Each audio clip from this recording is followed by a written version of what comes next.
Good morning. My name is Joseph Prabhakar. I live in California, been there for the last 20 years. I've been working in the IT industry. That's sounding like it's in the well. There's a lot of echo. It's like very hollow. You're good? Okay, so I've been working in the IT industry for the last about 30 years. A few years ago, I woke up and I realized I didn't want to get to 50 or 55, look back and realize that I missed the boat. So I quit my job to pursue my career in speaking, training, and coaching, which is what I do today. Over the next hour, I'm hoping I can convince you to look at stories as a powerful medium to communicate with any audience. You could be standing in front of an angel or a VC asking for money. You can be standing in front of a customer trying to convince them to look at your point of view. You can be talking to your teams, telling them to motivate, telling them to put their 100% into the project. You could be convincing your team to look at you as a powerful leader, or all of the above. Out of all the tools in the toolkit, communication toolkit, to me, stories are the single most powerful tool, and I'm hoping I can convince you by the end of this 1 hour.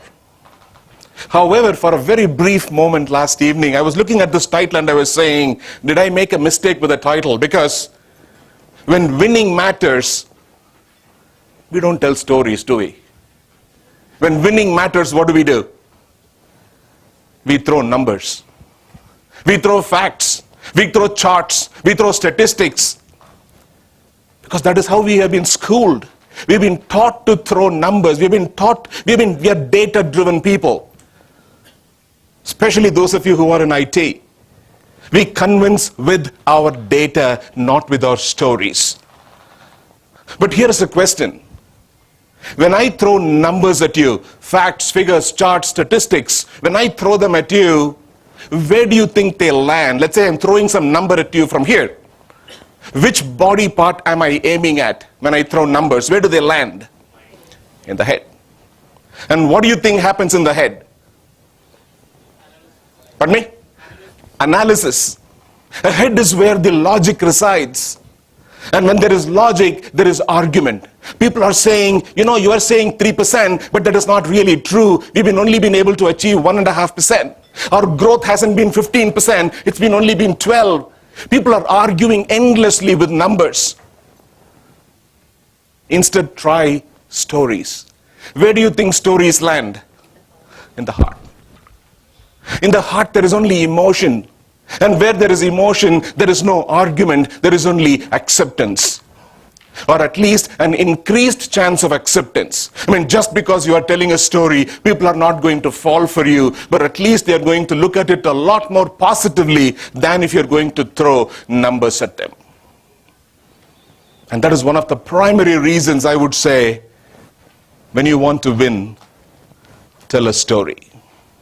Now here is the point. You can be the most awesome storyteller in the world, but you're always at the mercy of the audience, aren't we? Wherever you go, any part of the world, any type of audience, doesn't matter whether you are a VC or a customer, your peer or your boss or your team, what are the two things that any audience is always lacking? Two things audience lack, what are they? Patience. What are the two things audience lack? Any audience, no matter where in the world. Time, one is time, the other one is attention. Time and attention. Which means one of the first things you should be able to do when you present a story, you need to figure out a way to hook the audience, to grab their attention, and to hold it in the palm of your hands through the entire time you are telling the story. Of course, when you are in a corporate presentation, you are not just telling a story for a story's sake. You are going to weave numbers and facts and charts and figures and everything into a story, which means throughout the entire duration of the story, you want people to be glued to you for the entire time, for every single minute of the time. So which means, even before you tell a story, you should be able to say, I should be able to hook the audience, and that is the number one value, number one quality of a good story. Be able to hook the audience, and once you hook the audience, grab their attention, hold it for the entire time you're going to be talking. And once you hold it, then now you have to respect the audience, because now they are giving you their time. It is incumbent upon you, the speaker, the presenter, to respect the fact that they gave me the time. Now it is time for me to reward them with an insight. I mean, of course, you're not going to reward them with money or anything, but you're going to reward them with an insight which they will appreciate. They gave you the time, they gave you their attention, and now it is your responsibility to give them a reward, some kind of an insight. And once you do that, the next final act is to tell them, this is what I would like for you to do. Go buy my product. Or give me the money. Or let's put in our 100% and work together to make this project successful. It can be any one of the above. So the formula is very simple. Any story you tell has to have these four qualities. It has to hook the audience. It has to hold their attention. It has to reward them with some kind of insight because they gave you their time and attention. It is your responsibility to give them back something. And finally, you should be able to say, here is exactly why I am telling this story. Here is what I would like for you to do as a consequence of this story.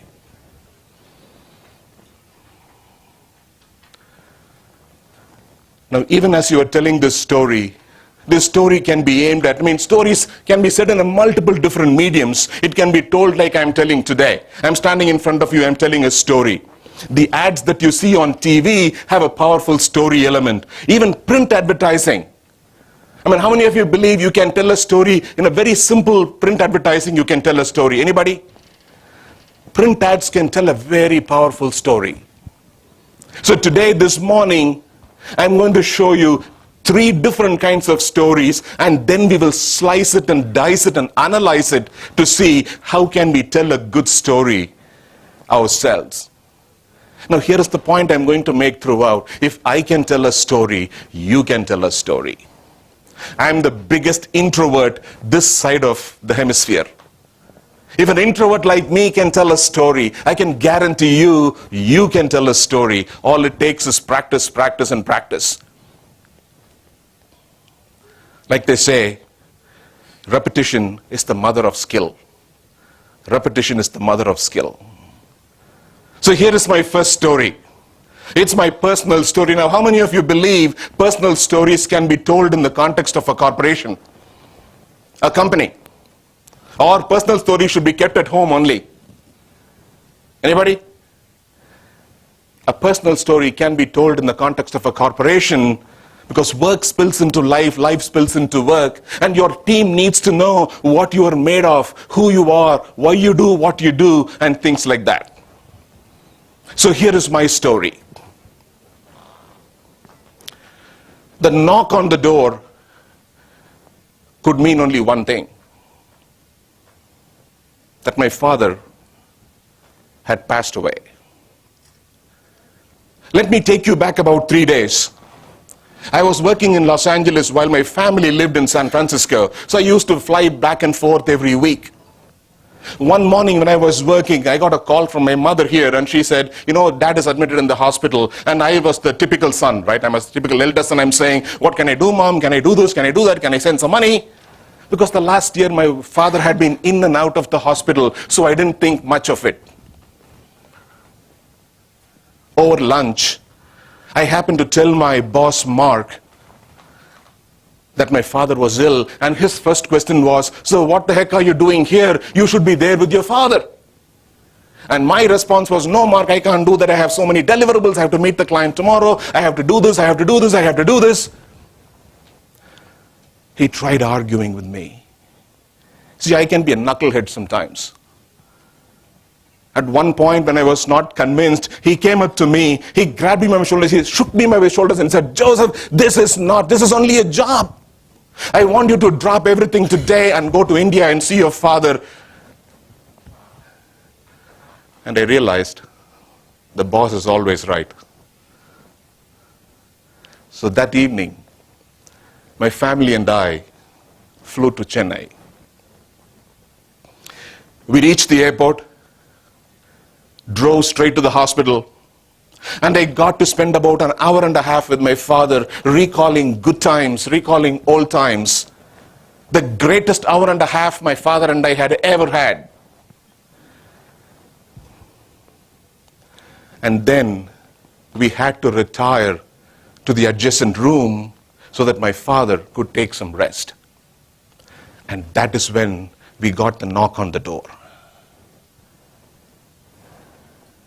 See, I look back at my life, there are many, many stories like that. But this one particular story, but for Mark, imagine if Mark had not pushed me, if my boss had not pushed me, I would have forever spent the rest of my life guilty of not having spent the last few minutes with my father. Today, I'm a workaholic. I've been a workaholic always, working 15, 16, 18 hours a day, every day.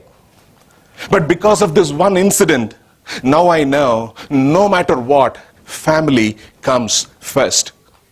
Family comes first. And that is exactly what I tell my teams as well. That is one of my stories. I'm going to show you a story, I'm going to play you a story, and then we will analyze it, slice it, and dice it.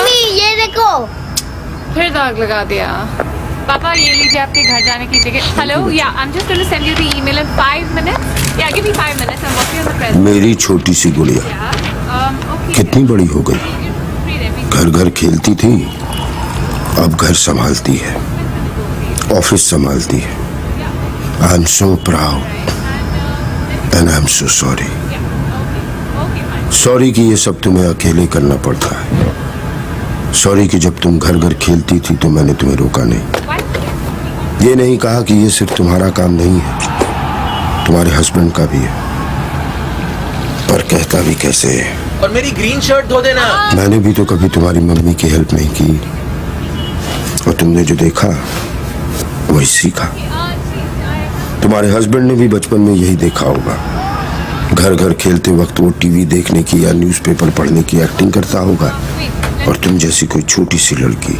चाय बनाने की acting करती होगी उसके dad की तरफ से sorry तुम्हारे डैड की तरफ से सॉरी और हर उस डैड की तरफ से सॉरी जिसने कई कई सालों से एक गलत एग्जाम्पल सेट किया है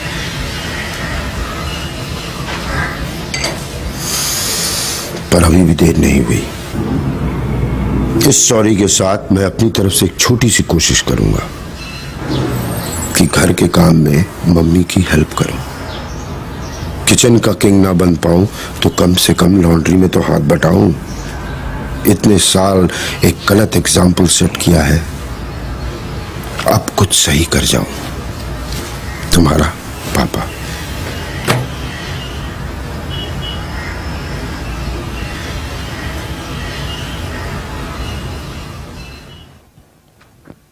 How many of you have seen this ad before?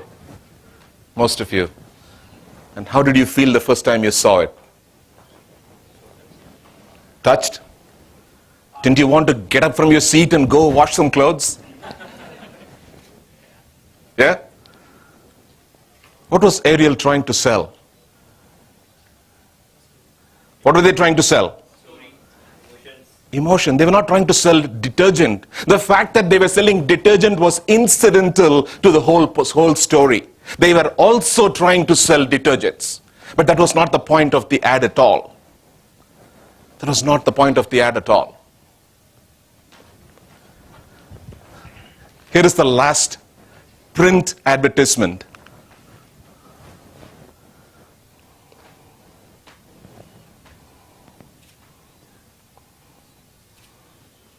One look and you would think Michelin is trying to sell tires to babies.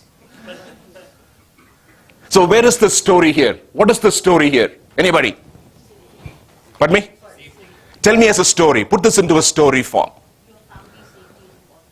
Yes, put it into a story. I want to storyfy the whole thing.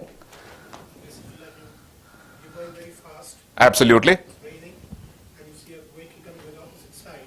You press the brakes very hard. You have kids in your car.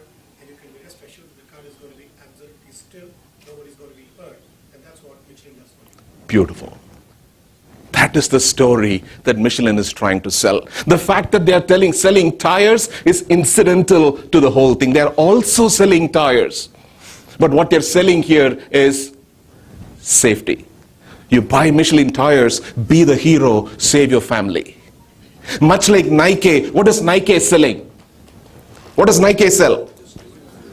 Pardon me? Inspiration, success, achievement. And they also happen to sell shoes. Shoes are an incidental part of what Nike is trying to sell. It is not the main part of what Nike is trying to do. So each of them have a story element. Now, if you look at all the three stories, one verbal, I'm standing in front of an audience and communicating a story. Two, it was a video advertisement. And three, a print advertisement. I've taken a cross-section of stories. But if you really look at the cross-section of stories, there are some common themes that go across these stories. I would love to learn from you what the common themes that you see are. What are you seeing? What are the common themes across these three stories? Emotions, one of course, beautiful emotions, right? Absolutely. Pardon me? The message is woven around the story. They were not trying to push the product down any of our throats. That was not the point at all. What else? Connected to the personal life, it touches personal life. Absolutely. They made you empathize. They invited you into their world. They connected you directly to the story. So you looked at the story and you were saying, you know, that could be me. That could be my child. That could be my child whose life could be saved by a Michelin tire. What else? What else? What else are you seeing? What are the common elements across these three different stories that you just saw?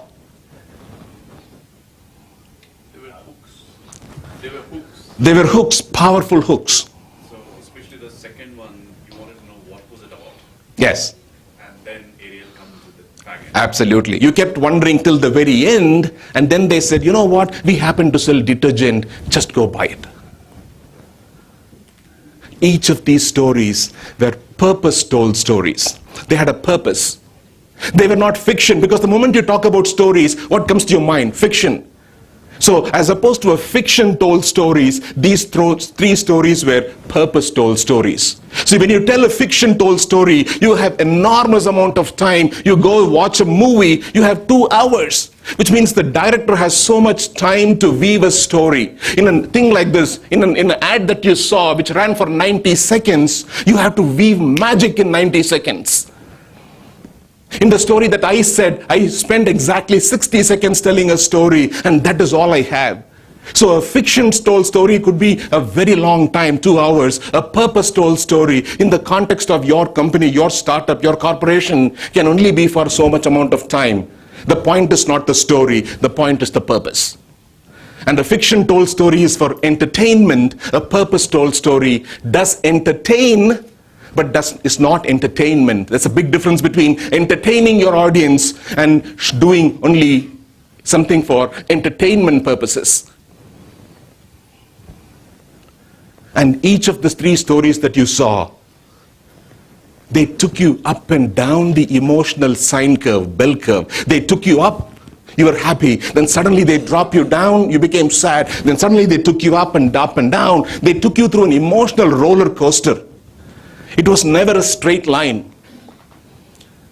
But every one of these stories took you up and took you down. But when the story ended, where did they end? They ended on top. How many of you feel good when you go to a movie and the movie is a tragedy, ends with a tragic note? When you walk out of the movie, how many of you are laughing and jumping around?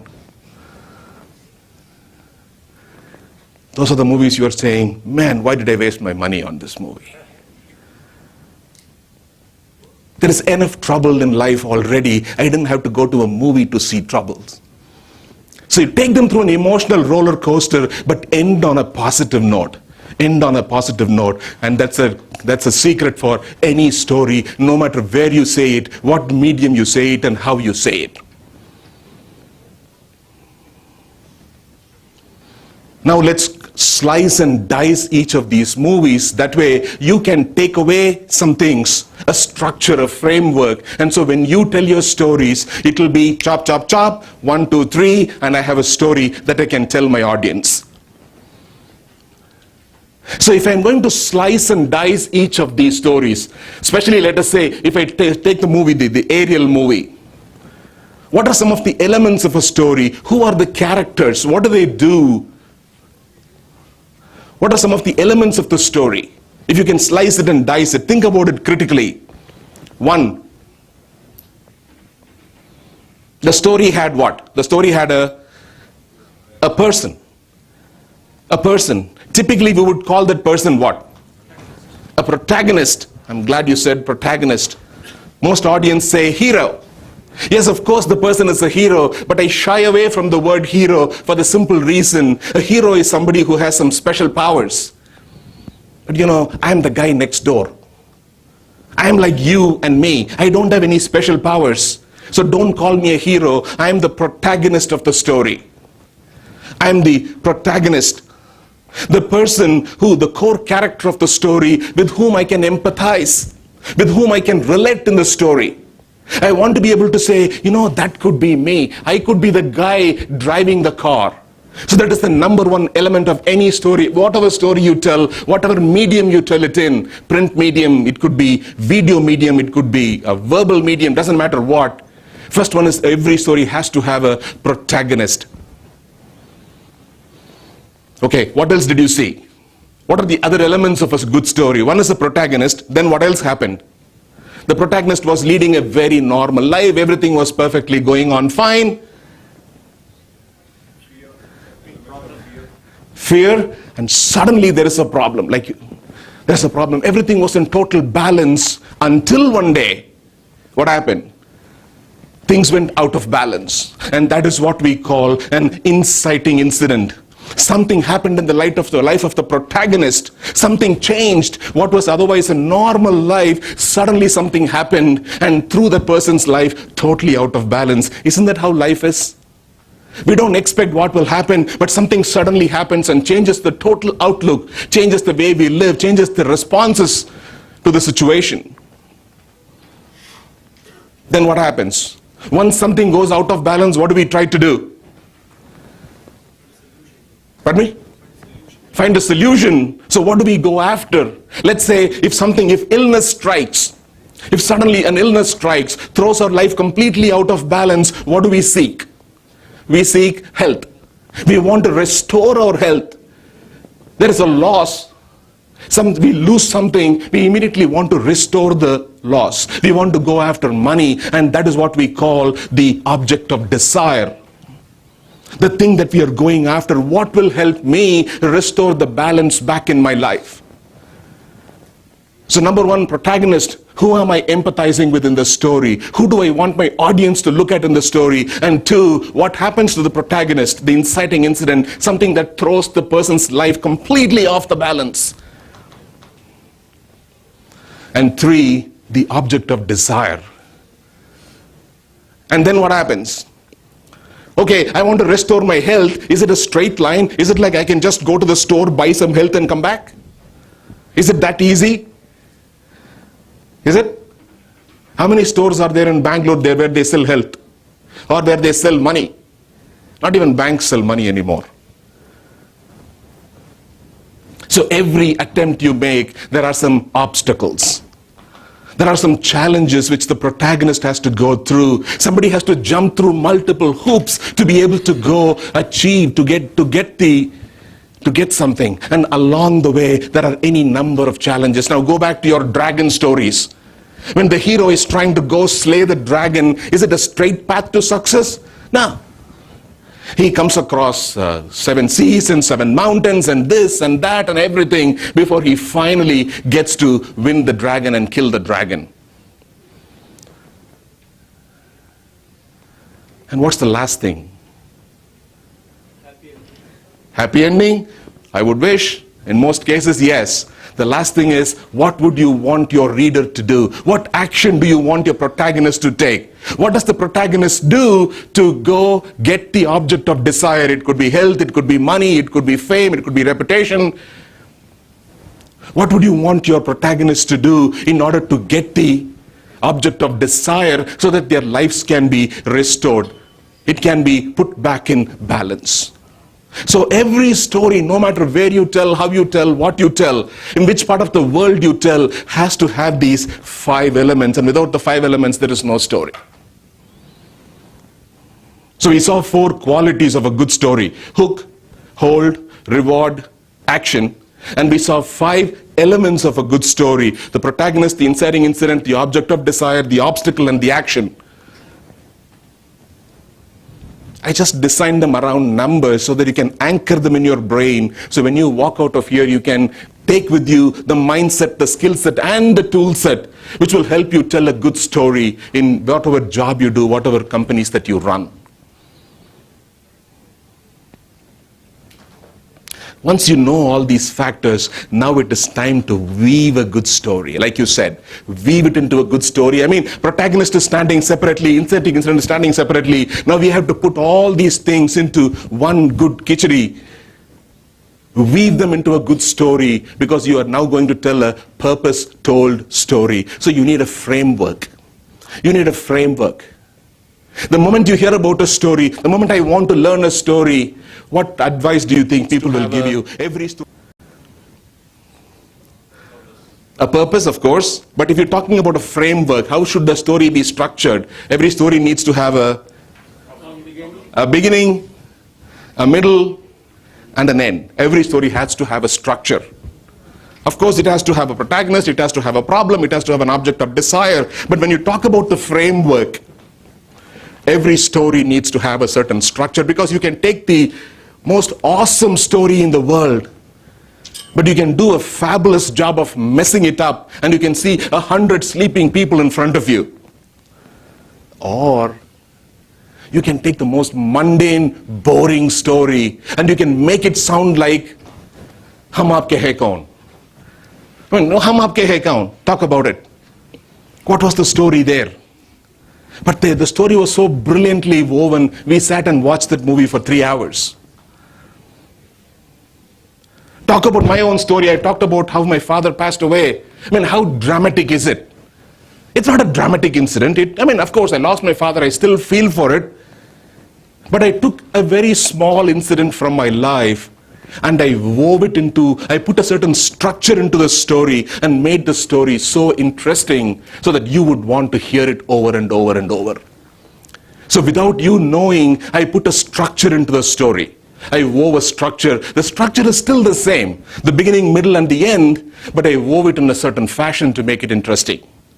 So depending on who you talk to, depending on the context in which you tell the story, the framework could be very different. And today, I'm just going to present to you 2 frameworks. There are so many frameworks for telling a story. Depending on the author, the person will say, oh, my story goes this way, my story goes this way. But I'm going to give you 2 simple. See, we are not going to direct a Hollywood movie, are we? But we are going to be telling a story in the context of a corporation, in the context of a startup. So the framework has to be simple enough that we have to remember it. We shouldn't even be having to take notes. Intuitively, we should be able to tell a story, and that is my first framework, what I call the 3-act storytelling formula. The 3-act storytelling formula. I will very shortly explain what the 3 activities are, but the 3-act storytelling formula is the single most powerful storytelling formula ever told. Every movie that you see, no matter whether it is Bollywood, Hollywood, Collywood, doesn't matter, follows the 3-act storytelling formula. Or the other framework, the second framework, if you really want to kick it up one notch higher, the next framework that you would see is what we would call the story spine. A story spine simply goes like this. It goes to say, once upon a time, there was blah, blah, blah, blah, blah. The protagonist was leading a happy life, and every day he would go to work, he would come back to work, he used to watch TV, and he used to lead a happy life until one day. Until one day, something suddenly happened. It could be a health issue, it could be a wealth issue, it could be any issue. Until one day, suddenly something changed, and because of that, the protagonist's life was completely thrown helter-skelter. Until finally, this guy said, the protagonist said, I have to set it right. And ever since the day, blah, blah, blah, blah, blah, they happily lived ever after. So this is what is typically called the story spine. I mean, I can give you 10 other formulas, but we don't need 10 other formulas because we are not Hollywood producers or Collywood, Bollywood producers. We are corporate folks. We are startup folks. We need something very simple. So I'm going to go back to the 3-act storytelling formula. Act 1, Act 2, 3. Chop, chop, chop. Be able to tell a good story and move on.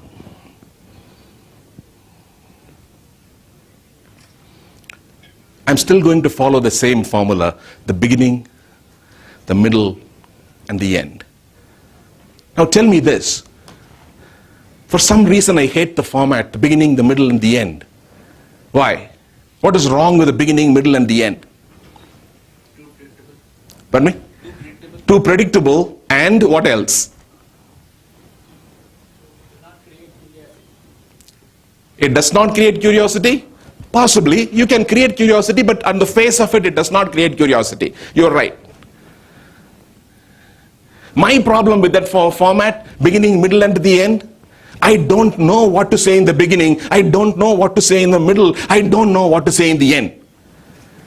The formula is not intuitive, right? It doesn't say what to say in the beginning, in the middle, and the end. So I said, let's kind of twist the formula a little bit. We will still have the beginning, middle, and the end, but put a little twist on the formula and call it the setup, the struggle, and the solution.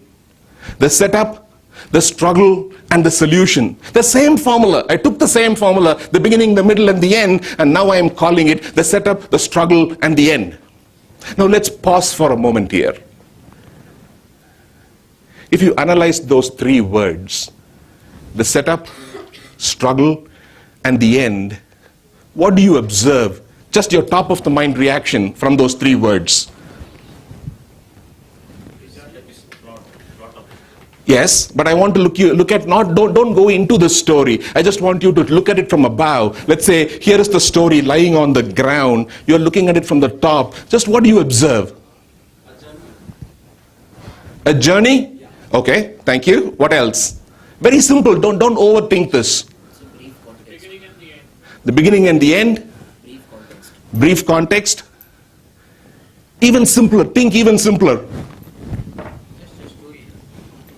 Yes? 2-minute speech. Okay. Okay. I think you're overthinking it. I'm saying very simple. 3 words. Setup, struggle, solution. It's a 3. It's number 3. It's a perfect roller coaster. Perfect roller coaster. But I'm saying, look at it in very, very simple terms. Look at it from a literary perspective. The number 3 is a magic number. Number 3 is a magic number. When you're presenting data, when you're presenting anything to an audience, if you can learn to talk in 3s. Why do you talk in 3s? Pardon me? You can only process 3 things at a time. It's 1, 2, 3, many. 1, 2, 3, many. There is no 4, 5. Because the moment you cross 3, there is a mental barrier that comes and falls inside. And you're saying, that is too complex, I can't handle it.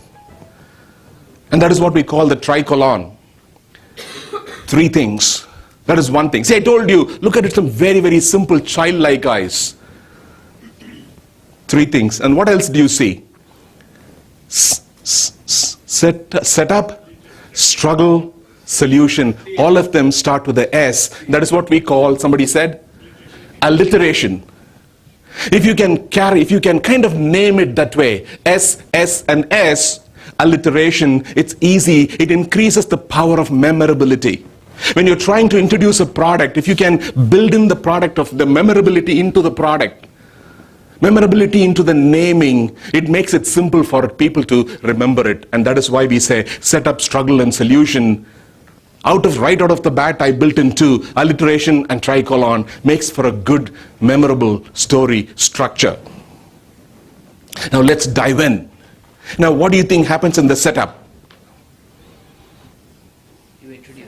You introduce, of course. Set the context. Beautiful. Introduce, set the context, and give the background. See, the point is this. When the story happened, the audience, the venture capitalist or the angel funding person was not part of the story. You're saying, I started this company because I went through a very strong experience. So when the story happened, the audience was not part of the story. So it is incumbent upon you as the startup founder to invite your audience into your story. Invite them into your world. Paint a picture so that they can understand what your world looked like when the story happened. So hook the audience. Bring them into your world. Introduce the time and place. Introduce the characters. Introduce the context. So that you can then build upon the story. But unfortunately, nobody tells you how long you should introduce, how long you should continue to set up the platform, the base. And do you know there are some movies you go to, the movie goes on and on and on, and you're wondering, what is the story, man? Come on, get on with the story. Do you see movies like that? Those are the movies you don't watch, you're sleeping already. You're sleeping. Because the director doesn't know when to get done with the setup and move on to the struggle. We don't go to the movie to see the setup, we go to the movie to see what? The struggle. We want to see what the struggle is because we are struggling. We are struggling to get funding. We are struggling to sell a product. We are struggling to get a team into a cohesive mode where they can operate together. So as quickly as possible, be done with the setup so that you can now move on into the struggle. Struggle is the core of the story. Yes, sir. How do you decide that how much time to cover in the setup part so that it's complete? Sometimes explaining the setup can itself be quite long. Absolutely. Absolutely. It's a wonderful question. Wonderful question. How do you know how much time to allocate for the setup? Nobody tells you. There is no book that tells you. How do you know what to include in the setup and what to leave out? Anybody who can answer that question? Just enough. Can you qualify that? Beautiful answer. Beautiful answer. You don't want to linger into this too much, but you have to create context. Create the context, but don't linger too much. Well said. And that is where I used the analogy of noise and music. Every story has a lot of noise. All of our stories have a lot of noise. Now let me go back to my own story. When I said I went and took the airplane to Chennai, did I say I called for an Uber? I sat on the Uber. You know, the traffic in LA is horrible. I was traveling to the airport and I didn't know if I was going to get there on time, and I was so anxious. I was sweating and all that good stuff. On the one side I was worrying about my father, on the other side traffic was bad. Now when I get to the airport, the line in the security line was so long, and you are saying, dude, get on with it, man. You know, was all this required? No. That is what I call the noise. So when you tell a story, try to identify what the noise is and what the music is. The audience only want to hear the music. All I said was what? That evening, my family and I got on a plane, period. You didn't need to know whether we booked the tickets on Expedia, whether we booked the tickets on Make My Trip or Clear Trip. You didn't need to know all that. That was immaterial to the story. Does that answer your question? Separate the noise and the music. Tell only what the audience have to hear to construct the platform in their head. Everything else is inconsequential to the story. Totally inconsequential. Any other questions? Beautiful question. Thank you, sir. Coming to the struggle. The struggle is the core of the story. It's the crux of the story. No struggle, there is no story. Go back to the aerial ad. What was the struggle there? The mother doing work in the office, managing the house, managing cooking, managing the son, managing the workload, managing having to wash the clothes, make tea, and book the tickets for the father. She had to manage that was the struggle. She's leading a tough, busy life. So position the struggle right in the middle. Let's take some popular examples. How many of you have seen the movie Finding Nemo? Some of you. Come on, people. Most of you. And how many of you think Finding Nemo would have been an awesome movie if Nemo did not get lost? You would think? Why? Too much running around. That's a good answer. It wasn't realistic. I mean, if any fish changes actually went out to find someone else, they would have been eaten by sharks. That's a great perspective. You will make an awesome storyteller. But without Nemo getting lost, there was no story. Why? Fishes swim every day all over creation. But this one little fish had to get lost, and his daddy had to go look for him, and that made for a beautiful movie. How many of you saw the movie Titanic? Most of you. How many of you think Titanic would have been an awesome movie if Titanic did not sink? Why? Why? There is no story. So because ships sail every day, hundreds of ships, thousands of ships, I didn't have to go see a movie to see a ship sail. I went to see because the ship sailed, the ship sunk, the ship that even God could not have sunk. That's what people said. This ship is so strong and so big, even God cannot sink it. Till it hit an iceberg and went down under. Till it hit an iceberg and went down under. So any movie, take any movie, no struggle, no movie. So the moment you finish your setup, quickly move on from the setup into the struggle. The struggle is what people want to see, because people want to say, hey, what is my message? Because they want to empathize with the protagonist and say, that is how my life looks like. Now tell me how to solve it. Tell me how to solve it, and that is where you introduce your solution. Your solution can come in terms of a product, it can come in terms of a service, it can even come in terms of an insight. A solution is where you solve the problem. You tell the reader, you tell the listener, you tell the viewer what action do they want to take. Go back to the 5 elements of storytelling, that is the last one. What would you want the protagonist to do to solve the problem? And give the solution. The solution could be your product for all I care. If you're a leader, you're standing in front of your team trying to motivate them, your solution is what? Do this because we can do that. Story is all about causality. It's cause and effect. Do this, this will happen. Do this, this will happen. And every story is a journey. Every startup founder here knows you go through a personal hell, of course, and as a result of which you found a startup, and then you go through more hell before you can finally succeed. So the story you tell is all about the personal hell that you go through, the change that you go through as part of maturing, as part of getting the object of desire. And that is what a good story is all about. Yes, sir.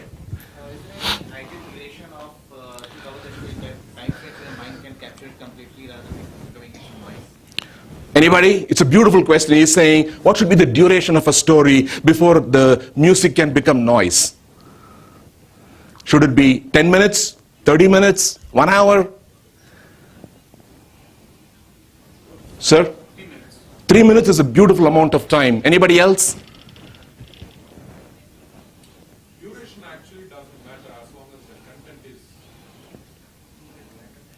as long as you have the right content. Which is a great viewpoint, absolutely great viewpoint, but there are some times when durations matter, sometimes. Depending on the audience. The context will dictate how much time you have to tell the story. Let's say you're the VC is telling you, the venture capitalist is telling you, I'm giving you 30 minutes, and within the 30 minutes try to convince me. How much time do you think you're going to allocate for a story? 28 minutes?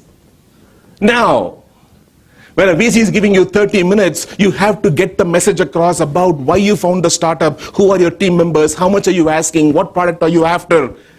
Stories are incidental to drive home the point, which means at best you can do what? Pack in 2 stories of 3 minutes each, or 1 story 3 minutes each. Because beyond that, if you tell a long story, that is when the music becomes noise and the VC is saying, hey dude, I didn't come here to listen to your story, come on, get on with the facts. So it's very contextual, absolutely contextual. Any other questions?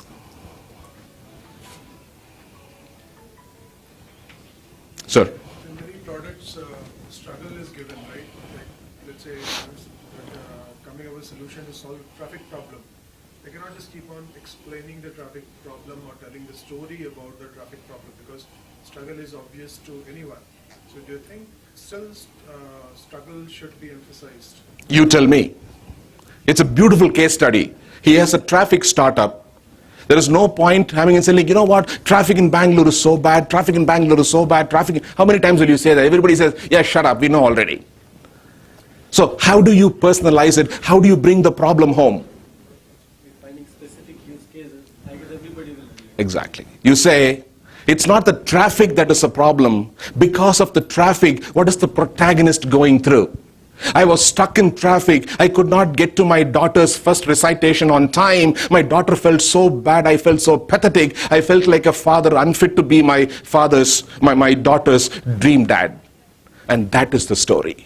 The story is not about the traffic. It's about what the protagonist goes through as a consequence of the traffic. Does that make sense? Anybody else? Sir. Have a varied audience, like, suddenly a very huge mix to one of the spectrum, the other end of the spectrum. How would you then, tell the story? You tell me, how would you tell a story? If you have a varied audience, your product caters to all the audience? Not sure. Then we don't have a story there. You have to be sure what product is catering to what audience in order that you can construct a story. You have to know your audience. The story is always audience specific. I mean, the story is not like the story cannot be a kitchen sink. The story cannot solve world hunger. The story can only solve a specific problem for a specific demography for it to be really powerful. So you need to define who your audience is and then say, here is how the story is solved. So in the case of the aerial ad, they're not trying to solve world hunger. They're simply trying to say, men, if you're sitting on the couch watching TV, it's time for you to get up and go wash clothes. Get up and go help your wives, because they're working as hard as you are, or maybe even harder than you are. So the demography is very key. The context is very key. This is especially in the context of a company, an organization, when you tell a story within your organization for a wide audience, where different roles and responsibilities exist. Absolutely. In a kind of a pyramid structure. Sure. So in that case, when you talk to a core team, is a different way of you could manage the story. But when you talk to a pyramid structure. Okay, I'll give you a classic example. Adobe. Adobe has what? 20 products? I don't know, 20, 30 products. And each product is addressing a certain specific segment. And if you really look at it, all the 20 products pretty much covers half of the world's population.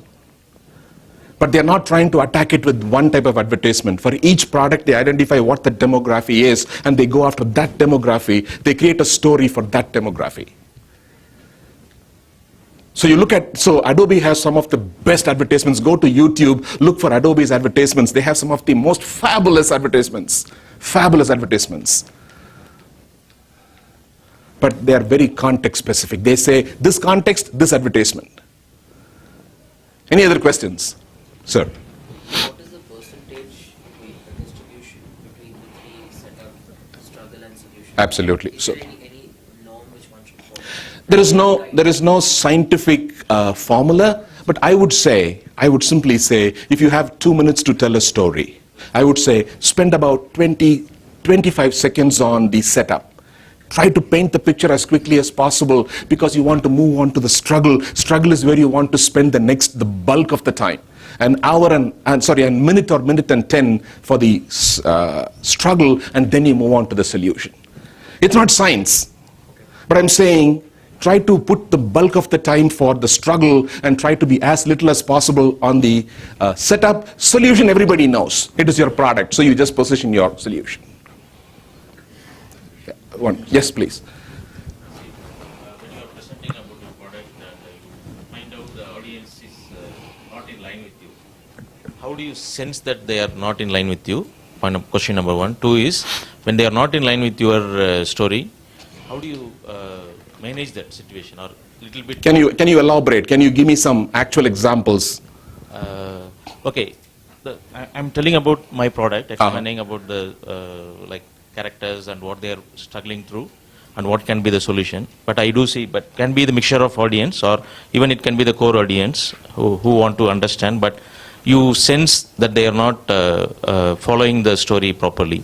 When you sense that, how do you manage this situation, as well as how do you handle through the... So why do you think your story is... So the point you're making is, my story is not resonating with my audience. Yeah, why? Yeah. Why is it not resonating with your audience?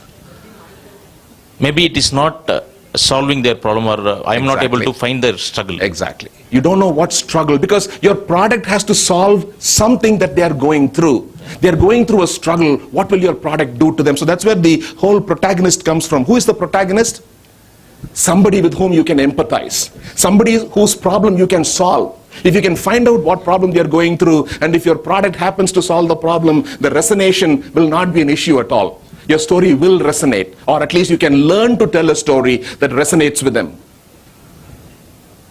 Okay. Anybody else? Sir. This has been a fantastic session. Thank you. When a story is not good, what situation is a story not good? When our story is not suitable. Anybody?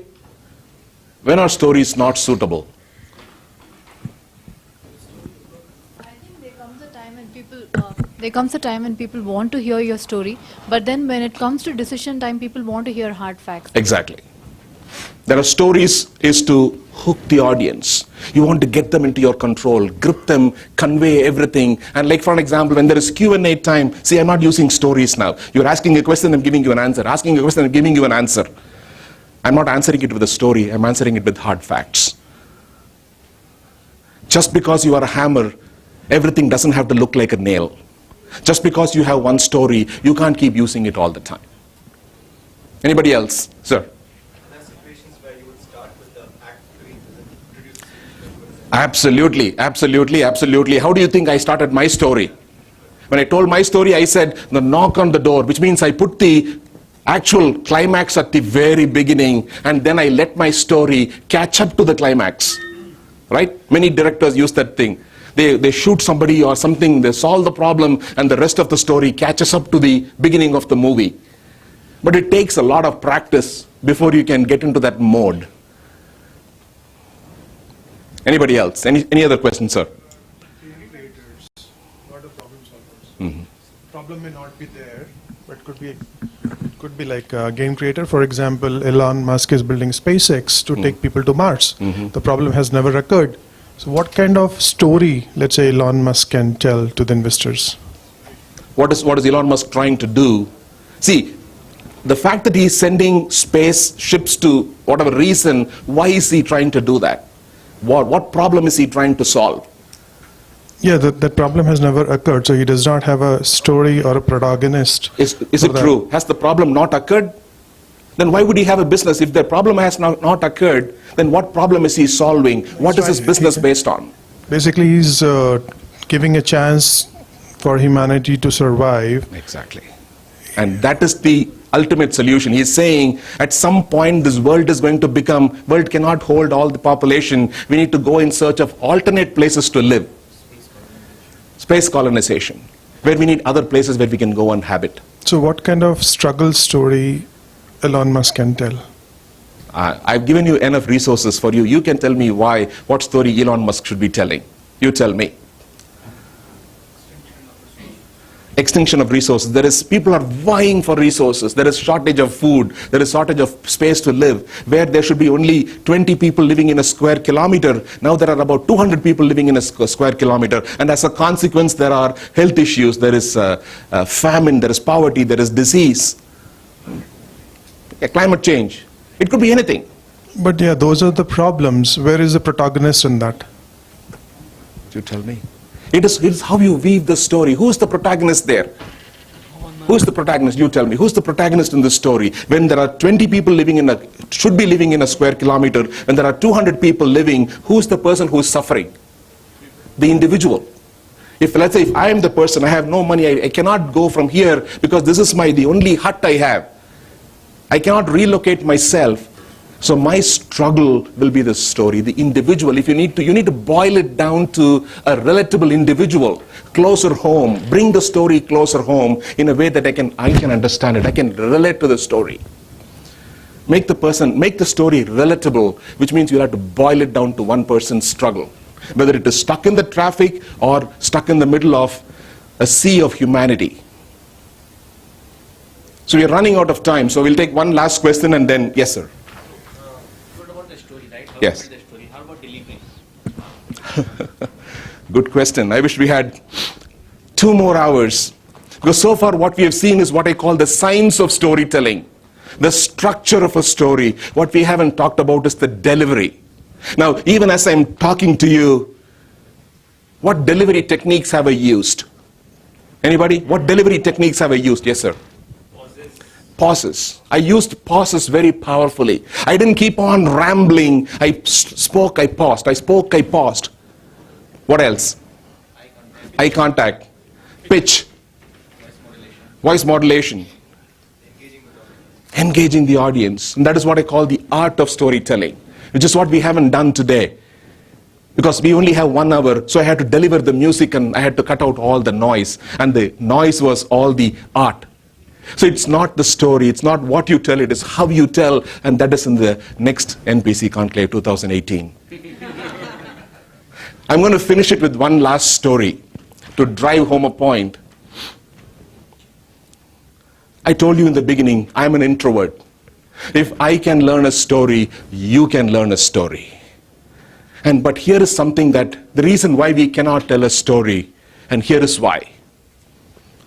This is an Israeli folklore, a story that comes from old Israel. There is a village. There is only one tailor in the village, only one tailor. Everybody has to go to him to stitch their clothes. So one day one customer walks into the store and he says, Mr. Goldenberg. Mr. Goldenberg is the tailor. He says, Mr. Goldenberg, I need to buy a suit. Mr. Goldenberg is the monopoly, right? And he says, oh, of course, you can take that suit right there. The customer takes the suit, tries it on, and he says, Mr. Goldenberg, the right hand doesn't fit. And Mr. Goldenberg says, I see the problem. For the right hand to fit, you need to hold it like this. And now the right hand fits. He tries on the left hand and he says, you know, Mr. Goldenberg, the left hand doesn't fit either. And Mr. Goldenberg says, oh, I see the problem. Now, for the left hand to fit, you need to hold it like this. And now the jacket fits perfectly. He tries on the pants, trousers. He says, Mr. Goldenberg, my right leg doesn't fit. Mr. Goldenberg says, you simply put your leg like this, it will fit. For the left leg, he says, put your left leg like this, it will fit. And the customer is happy, Goldenberg is happy. The suit fits. The customer gets down from the store, walks on the streets like this. There is a couple that pass by. The couple is saying, wow, what a great tailor. For a man with this condition, he has been able to stitch an awesome suit.